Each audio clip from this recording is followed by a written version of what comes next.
شكرا يا ربي شكرا هديت قلبي شكرا نورت دربي شكرا شكرا يا رب شكرا يا ربي شكرا هديت قلبي شكرا.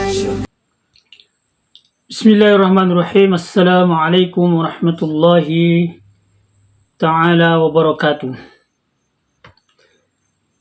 Alhamdulillahi rabbil alamin. Assalatu wassalamu ala rasulil amin wa ala alihi wa ashabihi ajma'in, amma ba'du.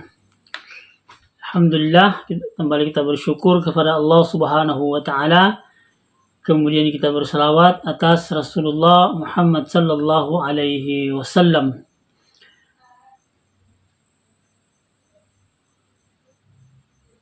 Pada kesempatan ini kita mulai kembali perkuliahan kita pada mata kuliah agama Islam,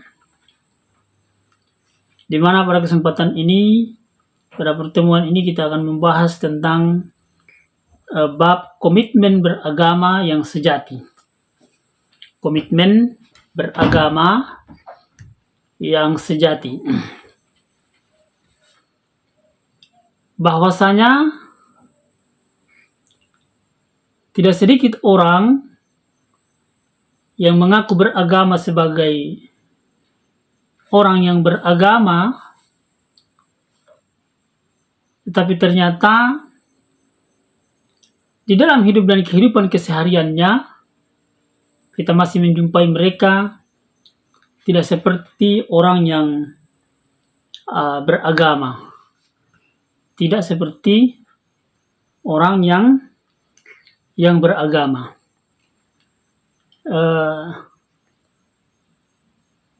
Keberagamaannya itu hanya nampak pada tampilan saja. Pada penampilan saja, tetapi dalam menjalani realitas kehidupannya tidak menunjukkan sebagai seorang yang beragama. Atau dia dilahirkan dari orang tua yang beragama. Atau juga karena berada di lingkungan yang mayoritas beragama, sehingga dia nampak seperti orang yang beragama. Tetapi sesungguhnya tidak cukup seseorang mengaku sebagai orang yang beragama,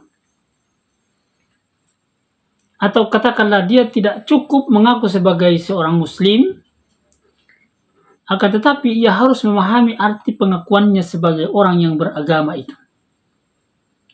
Harus memahami pengakuannya sebagai orang yang beragama itu. Karena itu seseorang yang mengaku beragama, dia harus memahami arti pengakuannya.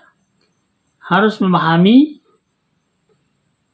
arti dari pengakuannya sebagai seorang muslim misalnya. Karena itu ada hal yang harus ada pada diri seseorang agar menjadi seorang yang benar-benar beragama, atau disebut dengan beragama yang sejati.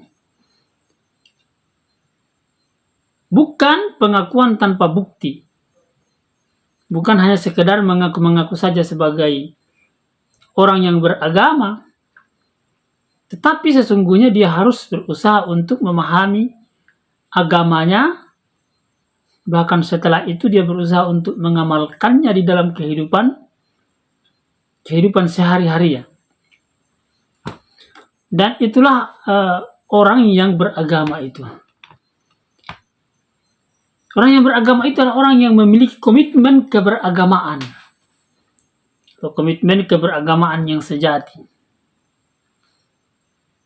Sehingga pengakuannya sebagai seorang yang beragama, seperti yang kita sebutkan tadi, dia tidak hanya sekedar mengaku sebagai orang beragama, tetapi juga keberagamaan itu menjadikan dia taat terhadap perintah-perintah agama. Ada yang disebut dengan komitmen keberagamaan yang sejati. Agar pengakuan seseorang sebagai muslim itu benar adanya dan dapat dipertanggungjawabkan, maka ada hal yang harus dilakukan sebagai konsekuensi atas pengakuannya sebagai seorang muslim. Ada hal yang harus dipenuhinya sehingga dia benar-benar menjadi seorang muslim, yang kita sebut dengan komitmen keberagamaan itu. Apa saja itu? Apa saja yang menjadi komitmen keberagamaan itu? Yang pertama disebutkan adalah berketuhanan yang benar. Jadi berketuhanan yang benar atau mengakui adanya Tuhan, yakni Tuhan yang satu-satunya Tuhan, yang satu-satunya berhak untuk diibadahi, dan dia tidak lagi berpaling atau masih mengakui ada Tuhan yang lain selain Tuhan yang diakuinya itu. Seorang muslim harus mengakui dan meyakini bahwa Tuhannya adalah Allah Subhanahu wa Ta'ala.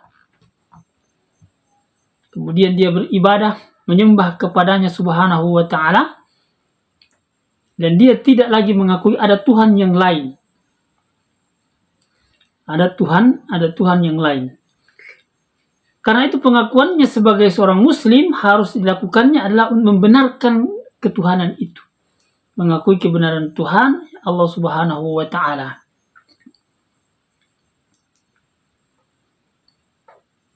Sehingga dia tidak lagi menyembah kepada yang lain kecuali hanya kepada Allah Subhanahu wa Ta'ala. Itulah seorang muslim sejati itu, dia mengakui adanya Tuhan.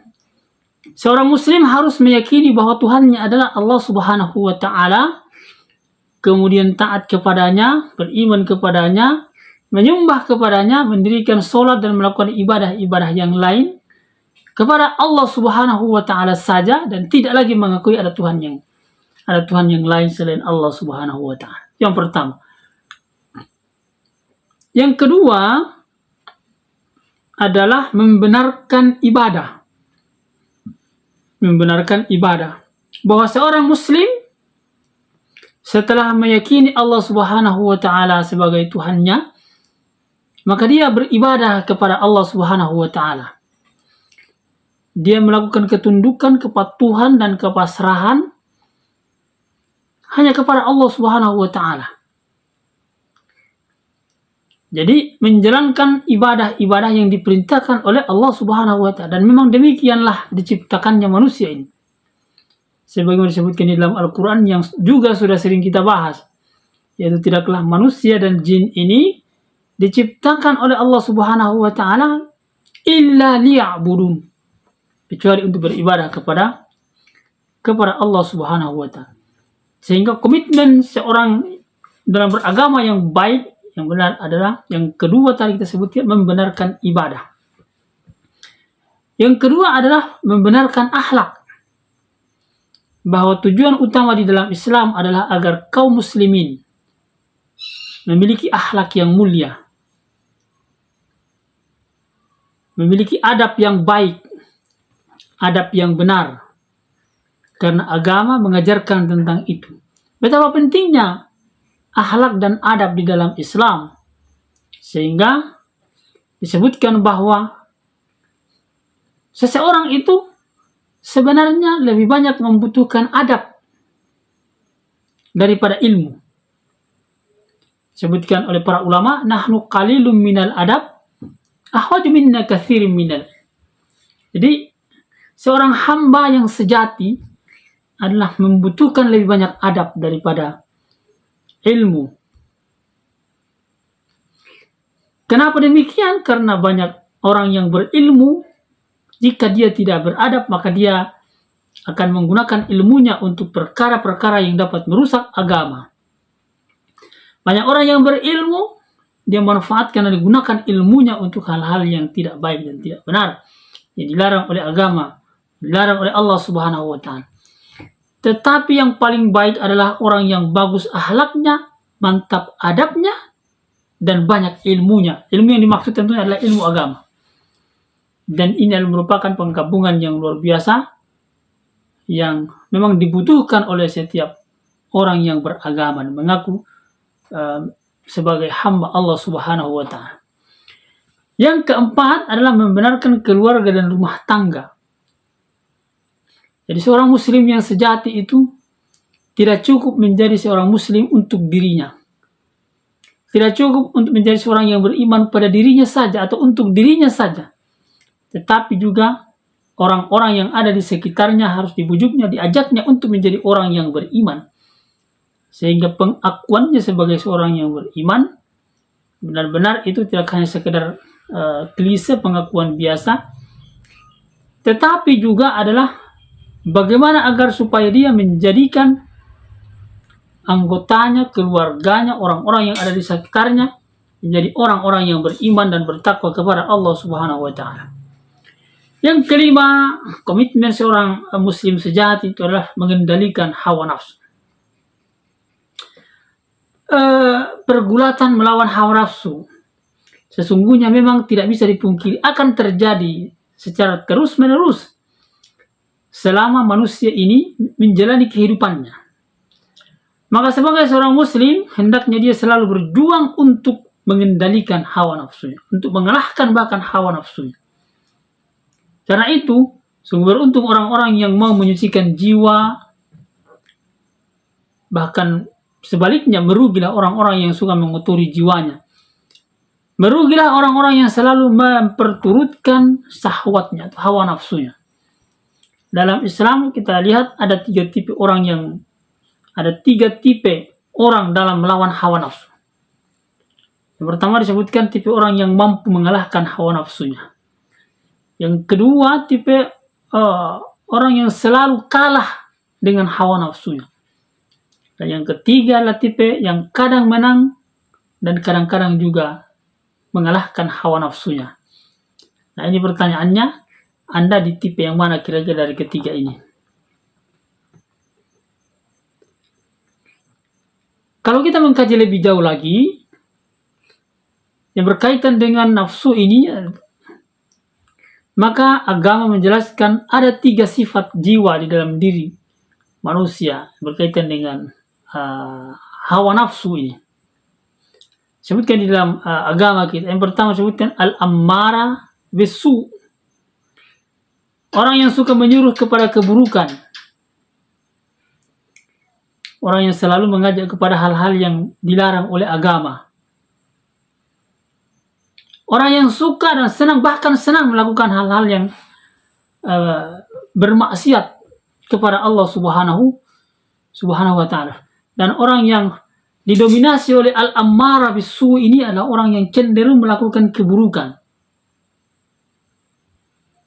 Orang yang selalu atau yang cenderung dan selalu berusaha untuk mengerjakan keburukan-keburukan. Bahkan dia mengajak orang lain untuk berbuat keburukan.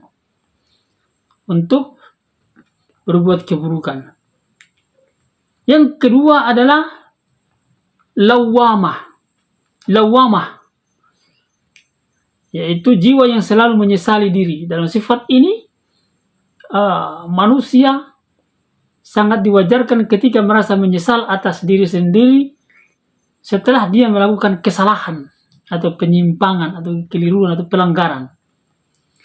Dia kembali memahaminya bahwa mengetahui bahwa itu adalah sebuah kesalahan dan dia melakukan upaya-upaya untuk penyesalan terhadap kesalahan yang dilakukan itu. Seperti dalam Al-Quran bahwa dalam surah Al-Qiyamah itu, aku bersumpah dengan jiwa yang amat menyesal. Artinya bahwa setelah dia melakukan kesalahan, maka dia berjanji menyesali perbuatannya dan tidak melakukannya lagi. Sehingga nafsul lawamah ini adalah satu keadaan di mana jiwa menyesali keadaan diri karena merasa melakukan pelanggaran-pelanggaran atau kesalahan-kesalahan. Baik, yang ketiga disebut dengan mutmainnah, nafsul mutmainnah, yaitu sifat jiwa yang memperoleh ketenangan.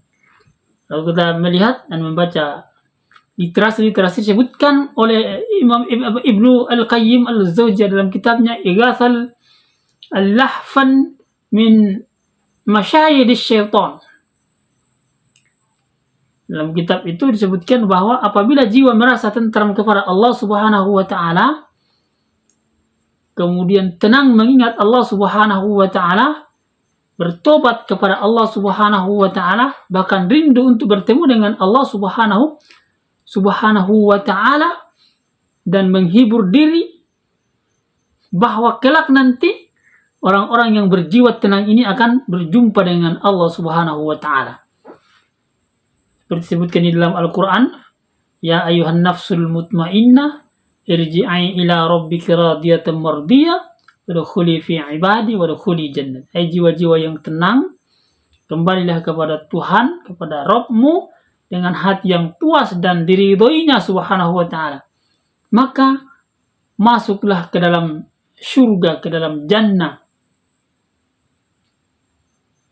Masuklah ke dalam jamaah hamba-hambaku, kata Allah Subhanahu wa taala, masuklah ke dalam surga.